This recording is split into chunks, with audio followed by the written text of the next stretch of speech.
Hello world of YouTube and welcome to another fright-filled episode of Redacted, the show where I take a look at records that have a solid foundation, but a spotty execution, and making a smoother listening experience out of it all. This year's Halloween special was going to be one of two albums by the same artists that, in basic concept, were trying to do the same thing, take a specific part of the artist's original style and inject it into their current state of an artist.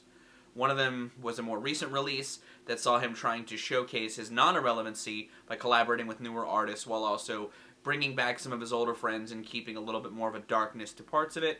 While the other was his return into the spotlight after times away and saw him not only tapping into his roots, but planting seeds that would then flourish out over a couple of other releases throughout the next 10 plus years. I decided to go with the second one even though it gave me less to work with and inject in because there's a little more salvage work that can be done here to enrich what at the time I saw as a bit of an underrated piece of his discography and still find some gems in to this day. I'm talking about the sixth album from Detroit's own Eminem, his 2009 return, Relapse. When the colada pin while I'm nodding in and out on the ottoman, nip the Ramada in, holding on to the pill bottle, then pick my finger and swear. Now, Relapse is a project that's always had its critics. Even when it first dropped, some people didn't like the accent, and some of the horrorcore stuff was kind of cringy and had some lyrics that were pretty trash. Stuff that I also thought at the time, but to a lesser degree, because I liked horrorcore, and I think some of the songs with the accents aren't as bad as others, but when he lays it on heavy, it's as cringy as it is on Encore.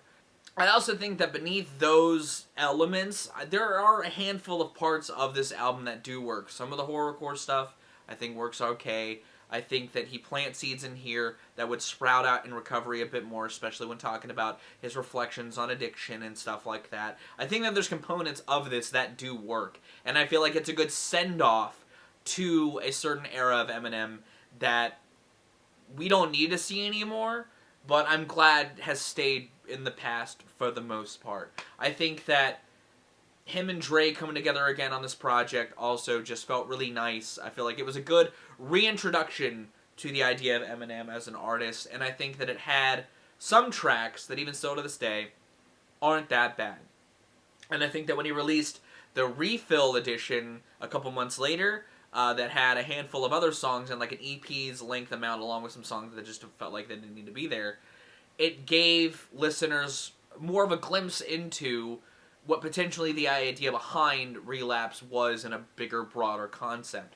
And today, I wanted to inject some of the songs from Refill a little more higher up in the track listing, while taking away some of the tracks from Relapse that I just don't think work because of some of the issues that others have taken with it. Some may still not like my Redacted, but as far as looking at Relapse and making a much better experience out of it, I would say I've still done that.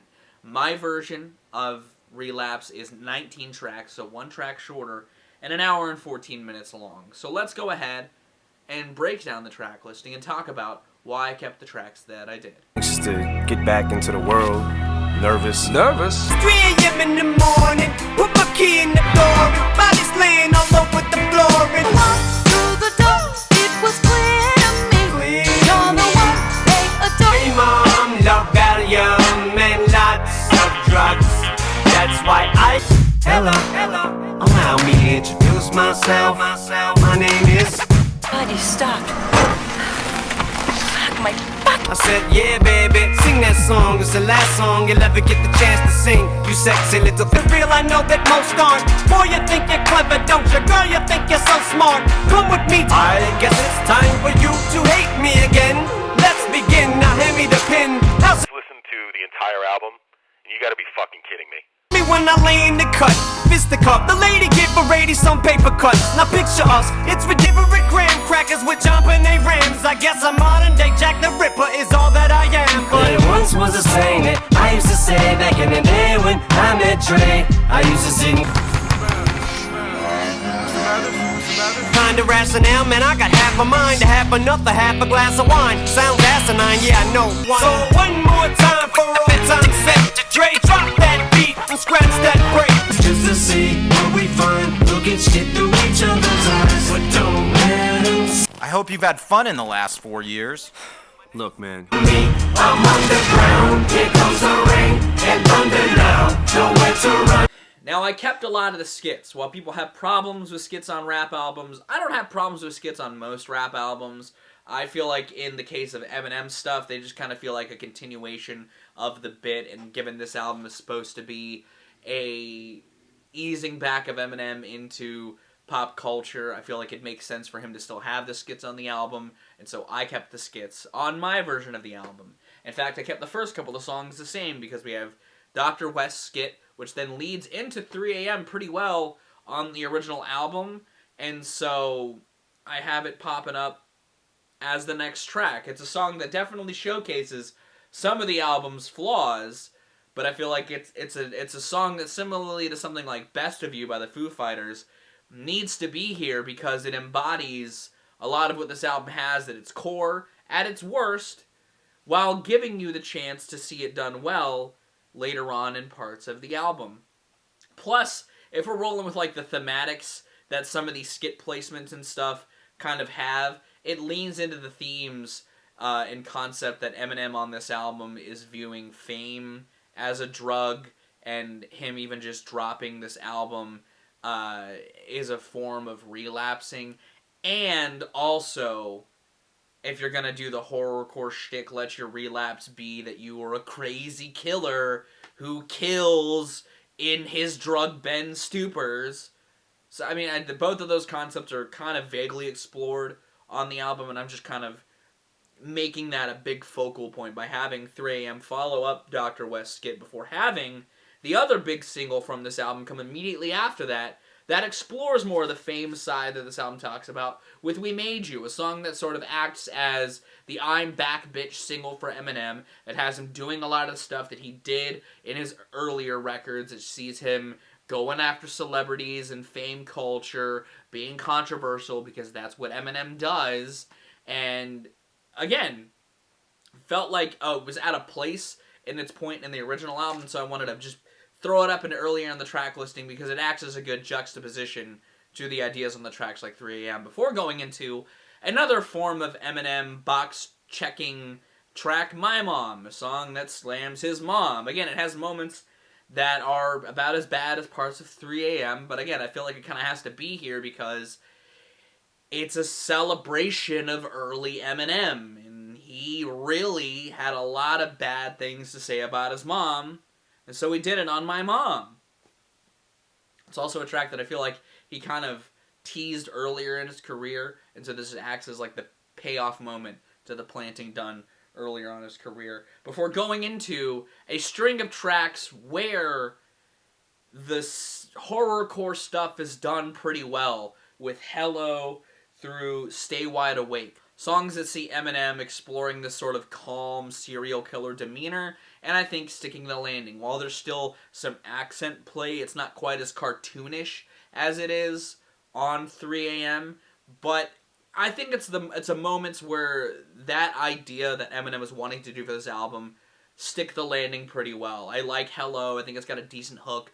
The low-key beat fits the vibe of Eminem's flow. I think the Tonya skit leads really well from that into Same Song and Dance, a song that kind of has some Death Proof style imagery. And Stay Wide Awake sort of further explores that maniac side that Same Song and Dance has, with a little more animation to Eminem's flow. The accent is still very heavy, and his flow kind of bounces all over the place, but it feels like, again, a part where Eminem's sort of nestled in the darkness, as it were, and it's sort of a part where Eminem does what he does, darkness with some controversial shit he wants to say. But again, it's not as bad as some of the tracks that I cut from this project, as far as having the accent be more prominent and having bars that are less over, exaggerated in a way that feels a little more down to earth, something that I think this album needed a lot more of than some of the zaniness that was on Encore. And I wanted to kind of carry the energy from Stay Wide Awake into Medicine Ball, a track that continues some of the ideas from Stay Wide Awake in a less horrorcore, more cartoonish, Encore style presentation. Yeah, the Christopher Reeves portion is still really, really fucking cringy, and I don't think is a really great look for M, but if we're, again, making an album out of Eminem being Eminem. The Christopher Reeve shit acts as a decent payoff moment to what I would argue are handfuls of cuts where he keeps taking jabs at Superman. And from those two controversial, tinged, laden tracks, I wanted to go into the Paul skit that acts as a good sort of pivot from that. You know, we just keep getting worse and worse, so the hard pivot from Paul into Crack a Bottle actually leads to a really good moment as well, because from the end of Paul into the start of Crack a Bottle, it's a good moment that acts as a good another I'm Back Bitch song, but not just for M, for Dre, for 50. It's a celebration song. You can see it as the meeting after talking to Paul. You're still celebrating and hanging out with Dre and 50. You're being Eminem. And this is that song for you.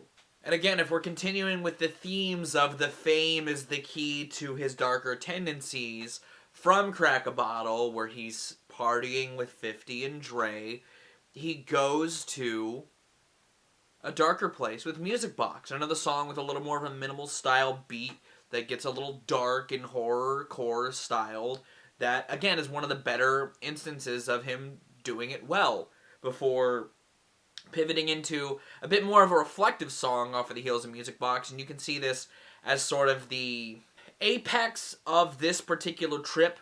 It's a point where the elevator takes him down to the basement. You could see it as him overdosing.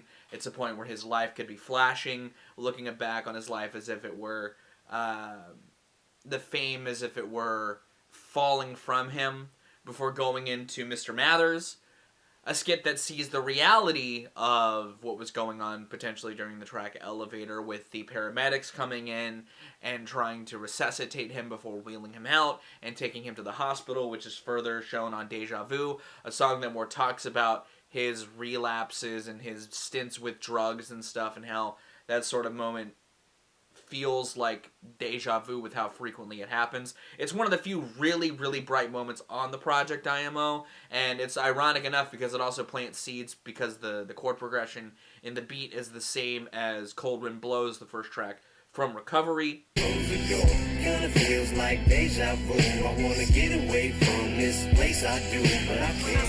Oh, oh, oh, oh, oh, oh, I'm as cold as a cold wind blow. And from there, I wanted to have just this closing gambit, because the album is building up to its big climax. After Deja Vu, we get Old Time's Sake, one more Dre and M banger on this project with a really good beat, before going into Beautiful, a song that sort of leans more into the style scene on Recovery with its beat style and even Eminem's flow, before going into the Steve Berman skit, one last skit to close out the album before Underground, the big theatrical dramatic closer that this album would have originally, and I think should still have now. It's another Eminem being Eminem track. It's not my favorite closer. Now, if you look at a lot of the tracks I cut, you'll see a similar theme with tracks like Insane, Bagpipes from Baghdad, and Must Be the Ganja, all being tracks that sort of embody a lot of the poorer executed aspects from this album, as far as accents, really bad lines, really